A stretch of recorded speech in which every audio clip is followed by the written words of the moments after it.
Have a pleasant day, everyone. Welcome once again to the Jervin Eagle Viewpoints. This is a vlog site that is fast becoming a routine, and until the time that you're still interested, your humble vlogger will always be here to provide you with sensible issues that we will be talking about every day. At this very moment, let us prepare our hearts as we use this biblical gem to lubricate our discussion for this very hour. Our text is found in 1 Timothy 4 verse 8. It says, "Physical training is good, but training for godliness is much better, promising benefits in life and in the life to come." So we are only preparing for the physical stature that we have. But what we do not know is there is a life ahead.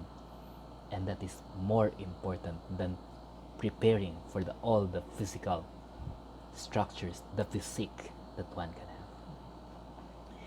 A great moment, dear subscribers and viewers of our freelance vlog site. Again, Jervin Eagle Viewpoints. This is your content provider and vlogger, Prospero Gonzaga Jr., known to my students as Sir Noy. We will focus our minds to one of the simple yet realistically hard to comply issue of our present times.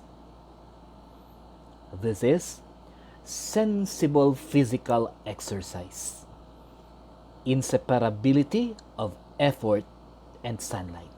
Wow, very nice topic. Sensible physical exercise, and we will prove that sunlight and effort is very inseparable. Exercise is one of the natural and preventive remedy to a possible circulatory condition that may happen to man. Okay? Through this, when we exercise, blood flow is improved and often it optimized to serve its purpose in the human system. This is the conceptual framework of health systems that is being painted by the doctors and the nurses who are attending to you when you are sick in the hospital. Exercise becomes more needed when there are already possible pooling and forming of cholesterol byproducts in our blood vessels. If this will continue to thicken and later compromise the passage of blood in the vessels, it can lead to aneurysm, heart attack, and stroke. That is why there is a need to really mobilize, to really create effort to move in order for us to stop the stability formation of the constructed cholesterol, which is primarily from our unhealthy diet. However, before we continue further, let me first introduce to you two very important terms. First, vasoconstriction, and second, vasodilation. Vasoconstriction means the thickening of the cholesterol formation in the blood vessels, leading to the minimal or the small or the tiny passage of blood en route to the systemic circulation. Simply, the vessels are becoming small. In vasodilation, it's quite the opposite. Vasodilation means widening of the blood vessels for the free and comfortable entry of blood to the systemic circulation. Simply, the vessels are adequate in size and big enough in circumference. Therefore, blood flow is very good. The working principle is heat leads to vasodilation and cold leads to vasoconstriction. Now, let us first examine the normal outdoor exercise. First, we create movements.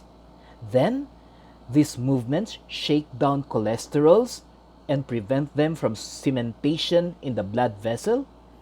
After this, cholesterol products crack and disassemble due to exercise.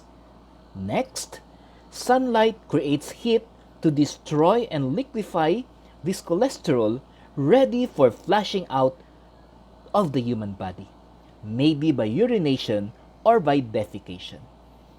This is both because exercise and sun functions with heat and creates logical vasodilation. This system is supposed to be the most optimum explanation that there can be.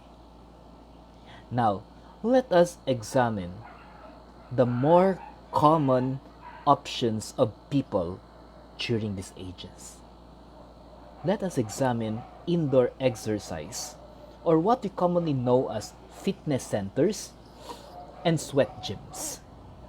First, we go inside the gym, we create movements that lead to the crackling and disassembling of the cholesterols, but when we have sporadic rest between routines, we fail to realize that most of these fitness centers and sweat gyms,